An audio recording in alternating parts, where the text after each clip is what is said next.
The twin sisters lived right next door to me in our quiet suburb. Ever since we were toddlers, they fought over which one of them would get to marry me. Our parents always joked that no matter which girl I picked, our families would be joined forever.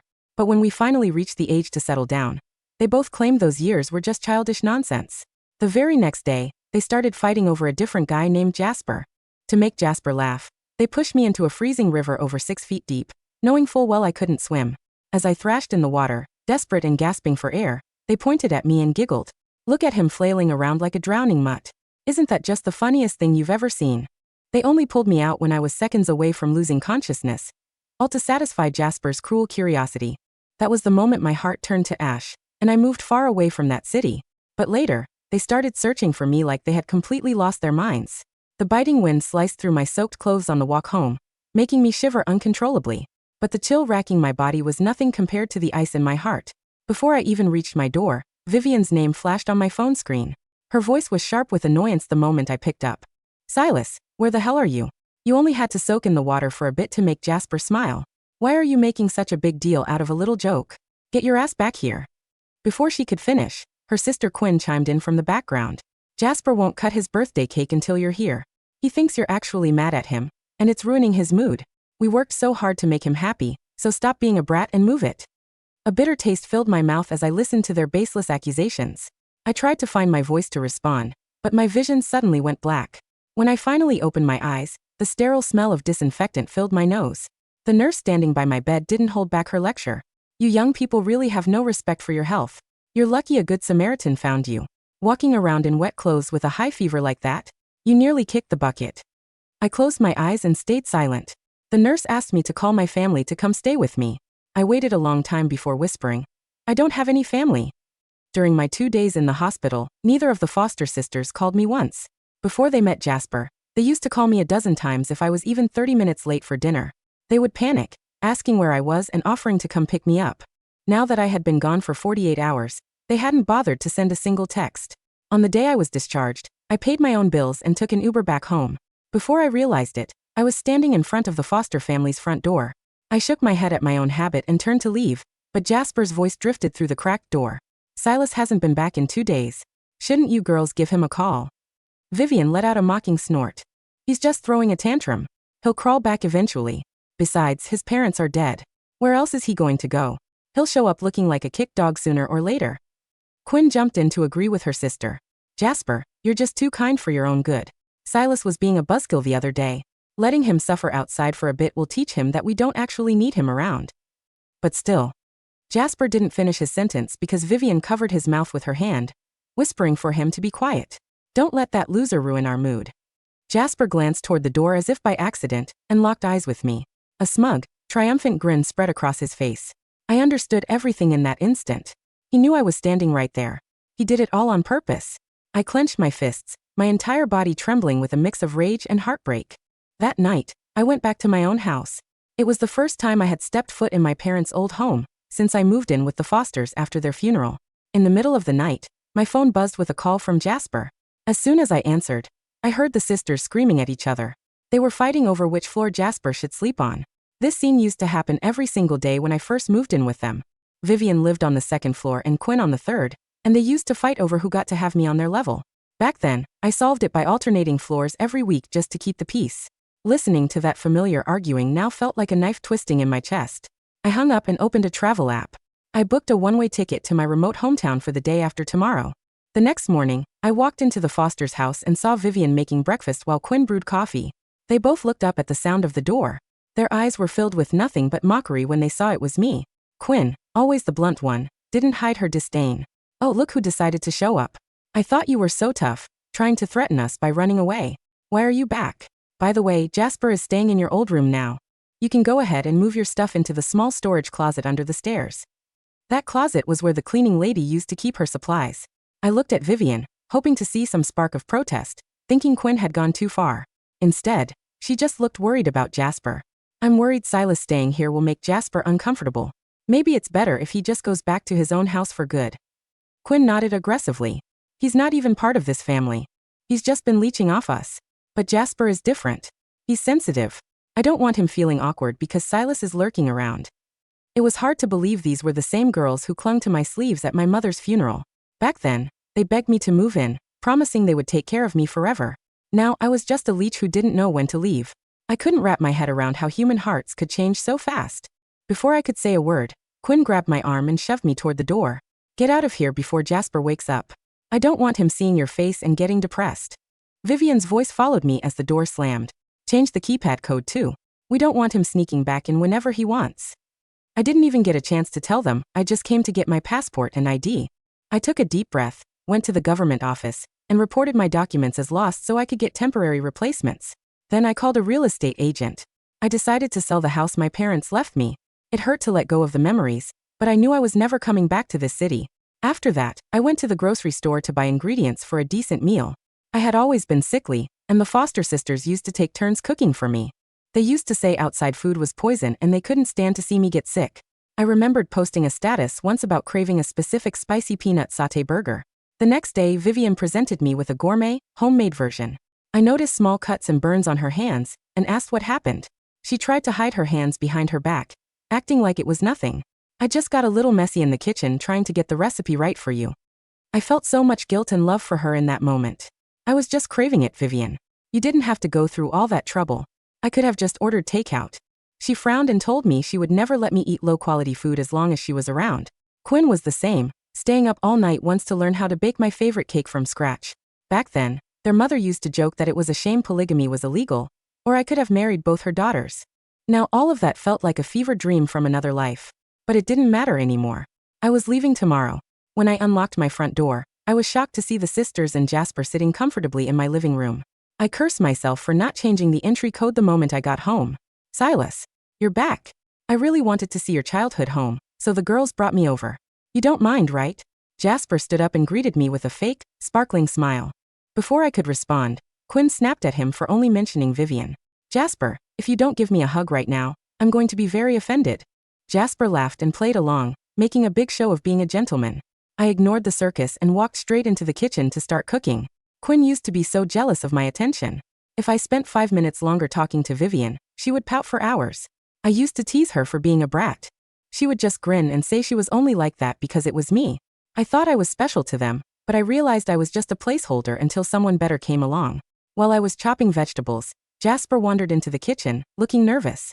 Silas, why are you being so quiet? Are you mad that I'm here without an invitation?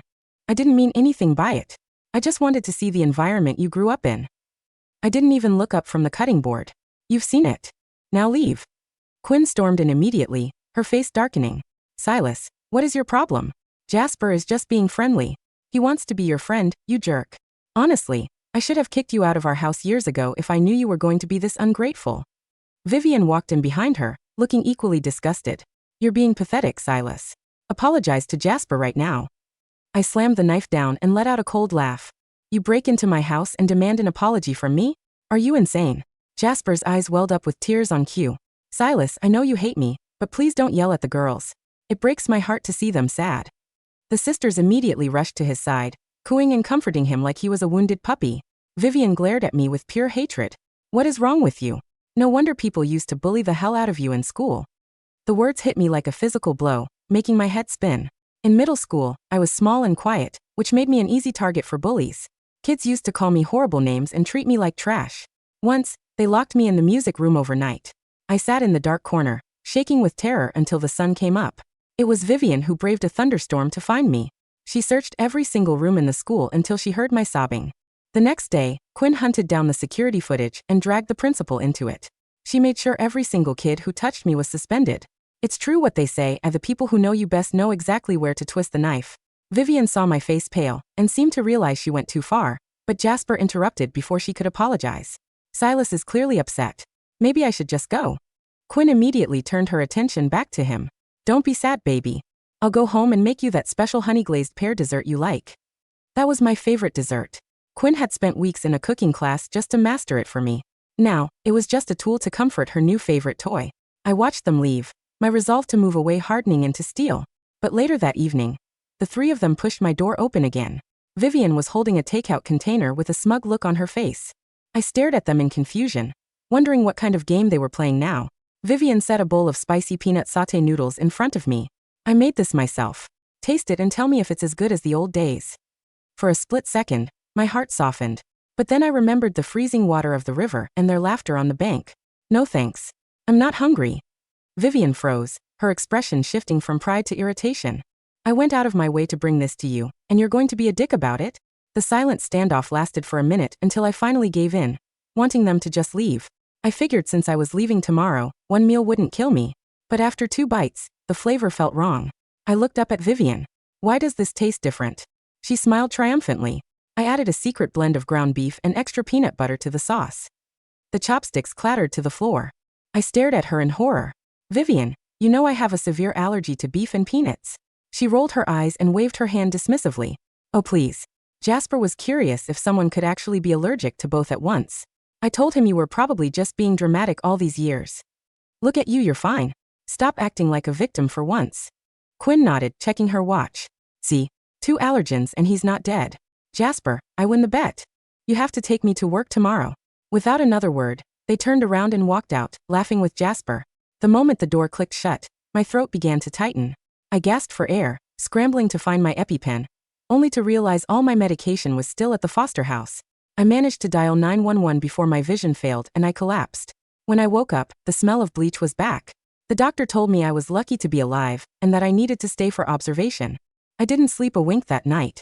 The next morning, I checked myself out and went straight to the airport with my packed bags. I didn't forget to change my home's entry code on the way out. I told my real estate agent I'd give him a 5% bonus if he handled everything without calling me. As the plane prepared for takeoff, my phone lit up with dozens of calls from the sisters. I turned the phone off and didn't look back. The cabin of the airplane was quiet, smelling of pressurized leather, stale coffee, and the sharp, clinical scent of the high-altitude atmosphere. I sat in my window seat, my head resting against the glass.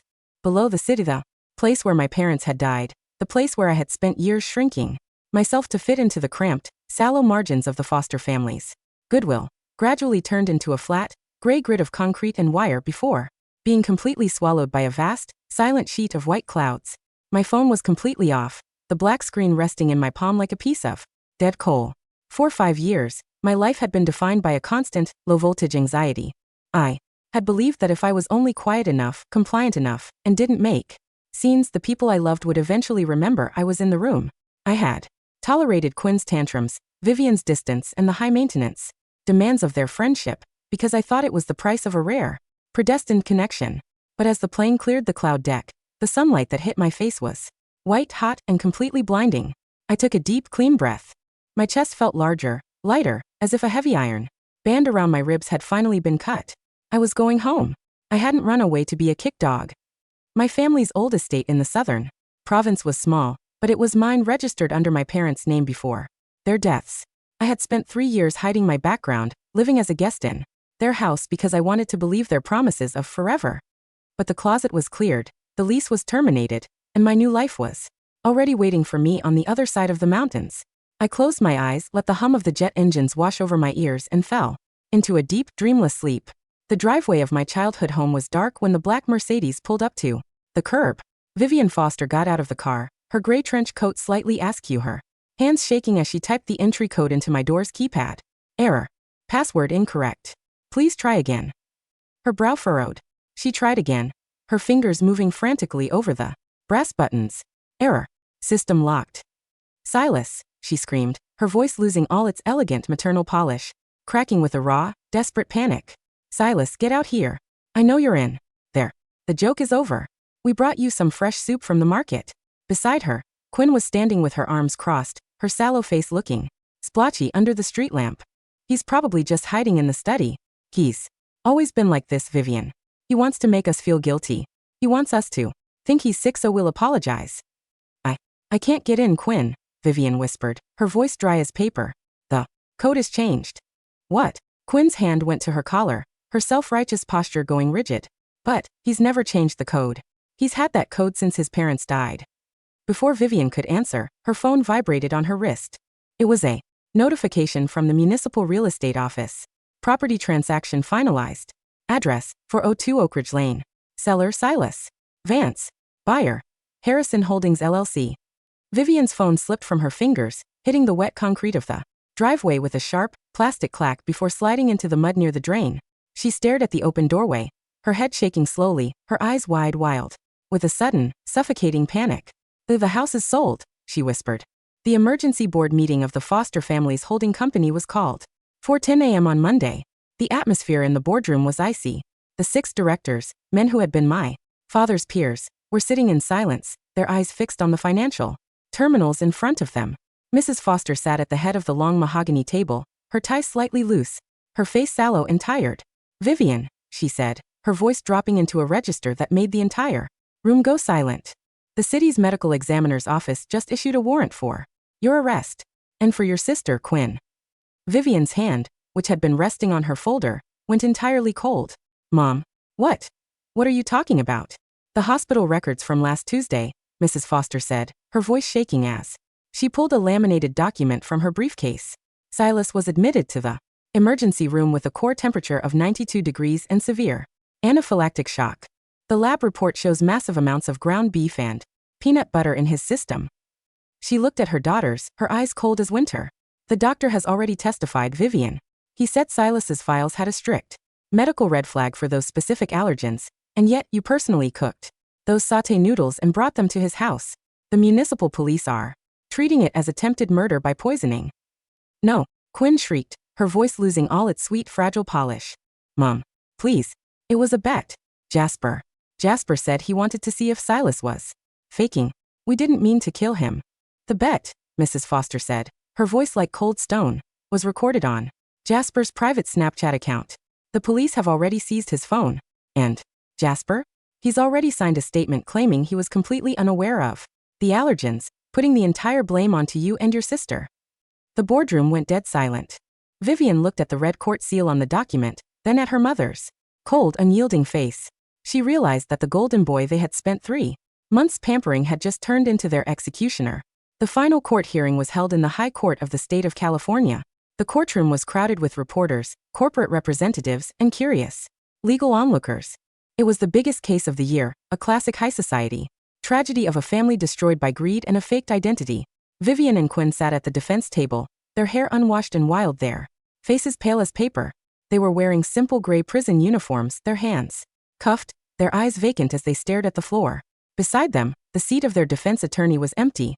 Their mother had withdrawn her firm's representation, refusing to spend a single dollar of her trust fund to protect them from the consequences of their choices.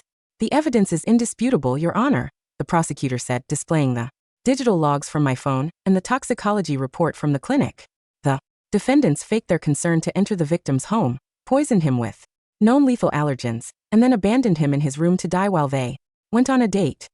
He looked at them, his eyes cold as steel.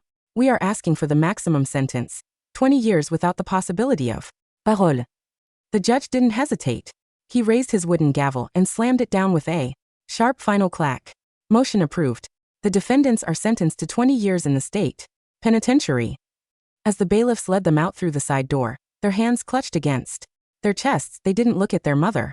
They didn't look at the empty seat at the plaintiff's table, the seat where I should have been sitting, watching them finally pay the price of their choices. But there was no one there. Only the cold draft of the air conditioner, blowing a few dry leaves across the polished wood of the table. The apartment in the hills was quiet when the moving trucks arrived on Friday morning. The fog from the ocean was heavy, turning the floor-to-ceiling glass windows of the living room into a dark, blurry sheet of wet slate. Jasper stood in the entryway, wearing his cheap gray coat, his hair unwashed and wild, his face pale as paper. His fingers were clutching his silver sapphire necklace, the one he had faked his pregnancy to get them to buy last week. "What is the meaning of this?" he hissed, his voice losing all its fragile, sweet polish as my cousin Marcus, who was the senior partner of the city's largest litigation firm, walked in, followed by 2 municipal court bailiffs. "This is a formal writ of ejectment, Mr. Brooks," Marcus said, handing him the paper. "Under the terms of the premarital purchase agreement, this property is the sole, non-marital asset of Silas Vance. The defendant, Jasper Brooks, and any third-party occupants associated with him have 60 minutes to pack their personal belongings and vacate the premises." 60 minutes? Jasper shrieked, his voice pitching high and frantic as he ran out of the kitchen. "That's impossible. My designer clothes are in the wardrobe. Where am I supposed to take them? The sisters are in prison. You can't do this." Marcus didn't look at him. He gestured to the 2 bailiffs, who immediately stepped forward, their hands resting on their tasers. "Sir, please step back," the lead bailiff said. If you lay a finger on the plaintiff, you will be arrested on sight. Jasper froze. His hand slowly dropped to his side, his face turning an angry, splotchy sallow beneath his foundation. He looked at the empty, gray corridor of the lobby and slowly sank onto the floor. Take him out, Clara, I said, my voice quiet as the winter wind. His presence is disturbing my senior analysts. Yes, Mr. Vance, the guard said, grabbing his arm. The coastal town of Mendocino was quiet in the winter. The air smelled of salt, pine needles, and the cold mist that rolled off the Pacific every morning. The only sound was the distant, rhythmic crash of the waves against the black cliffs of the harbor. I sat on the wooden deck of my small, gray-shingled cottage, a cup of hot chamomile tea in my hand. My body was completely healed, leaving only a faint, thin white scar on my neck, where the collarbone had been mended, invisible under my green sweater. Beside me on the table lay my drawing tablet, its screen displaying a clean, elegant landscape design for our new municipal park project. Silas. I looked up. My colleague, a tall, quiet man with dark hair and a green backpack, named Marcus, was standing by the glass door, holding a fresh batch of warm cinnamon rolls. The wind is picking up, Silas, Marcus smiled, sitting down beside me and pulling a wool blanket over our knees. Are you cold? I looked down at the design on my screen, then at the golden sunset over the ocean and finally at his warm, genuine smile. No, I said, leaning my head against his shoulder, my fingers closing around the warm ceramic of my teacup. I'm very warm. Across the water, the first yellow lights of the harbor were starting to glow in the dark, but I didn't look at them. I closed my eyes, took a sip of my warm tea and let the clean, cold wind off the water carry the last dry leaves of the past away into the endlessly beautiful horizon ahead.